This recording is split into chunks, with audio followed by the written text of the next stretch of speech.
सगा भी आजकल अपना सगा नहीं। गांव के शांत माहौल में हर किसी को एक दूसरे के बारे में सब कुछ पता रहता था। परिवार की एकता और आपसी सहयोग की भावना ही गांव के लोगों का सबसे बड़ा संबल था।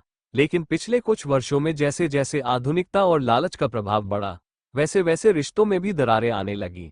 इस कहानी में हम जानेंगे कि कैसे एक परिवार में अपने ही लोग अपनों के खिलाफ हो जाते हैं, और इस टूटते हुए परिवार में समझदारी, धैर्य और अपनापन ही सबको साथ ला सकता है।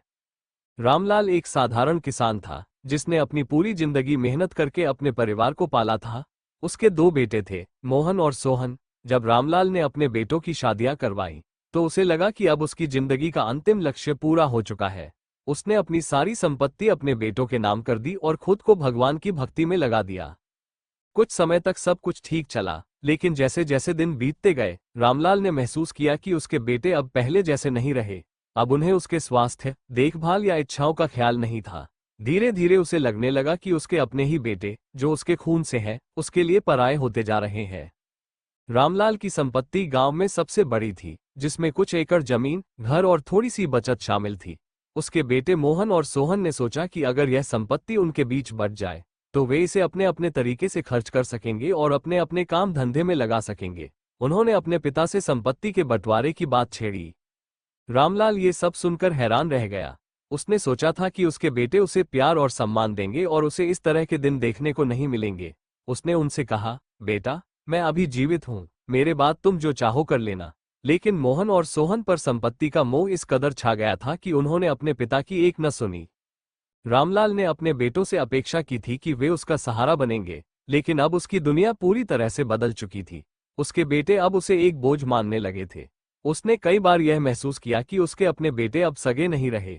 अब वे उसे अपने हिस्से की जमीन में भी रखने से कतरा रहे थे। उसके बेटों ने धीरे धीरे अपने पिता को एक कोने में सीमित कर दिया। रामलाल ने अपनी जिंदगी भर की मेहनत से जो कुछ भी कमाया था, वो अब उसके लिए अर्थहीन हो गया था। उसे अपने बेटों के इस बर्ताव से गहरा धक्का लगा। उसके रिश्तेदारों और गांव वालों ने भी उसकी हालत देखकर उसे सांत्वना दी, लेकिन कोई उसके दर्द को कम नहीं कर सकता था। गांव में ये खबर फैलते देर न लगी कि रामलाल के बेटे उसे अकेला छोड़ रहे हैं और उसकी संपत्ति हड़पना चाहते हैं। गांव के बुजुर्गों ने दोनों बेटों को समझाने की कोशिश की, लेकिन उन्होंने उनकी एक न सुनी। उन्हें केवल अपने हिस्से की संपत्ति चाहिए थी और इसके लिए वे किसी भी हद तक जाने को तैयार थे। रामलाल के दोस्त और कुछ बुजुर्गों ने उससे कहा कि वह अपने बेटे बहुओं से समझौता कर ले, लेकिन रामलाल का आत्मसम्मान उसे इसकी अनुमति नहीं देता था। उसने ठान लिया कि चाहे जो हो, वो अपनी आखिरी सांस तक अपनी जमीन नहीं छोड़ेगा। एक दिन गांव में एक बड़ा आयोजन हुआ जिसमें सभी गांव वालों को आमंत्रित किया गया था। उस दिन रामलाल ने पूरे गांव के सामने अपने दर्द को बयान किया। उसने कहा, मैंने अपने बेटों के लिए अपनी जिंदगी समर्पित की, लेकिन आज वे मुझे ही बेघर करने पर तुले हैं। सगा भी आजकल सगा नहीं रहा। मुझे अब समझ में आ गया है कि खून के रिश्तों में भी स्वार्थ की बुनियाद गहरी हो सकती है। रामलाल की यह बात सुनकर गांव के सभी लोग भावुक हो गए। उसके बेटों ने भी यह महसूस किया कि उन्होंने अपने पिता के साथ कितना गलत किया है। उन्हें अपने किए पर शर्म आई और उन्होंने रामलाल से माफी मांगी। रामलाल ने अपने बेटों को माफ कर दिया, लेकिन उसने यह फैसला किया कि वो अब अपनी संपत्ति का बंटवारा नहीं करेगा। उसने कहा, ये जमीन मेरी है और इसे मैं अपनी अंतिम सांस तक नहीं छोड़ूंगा। मैं चाहता हूं कि तुम दोनों इसे मिलकर संभालो और मुझे अपने साथ रहने दो।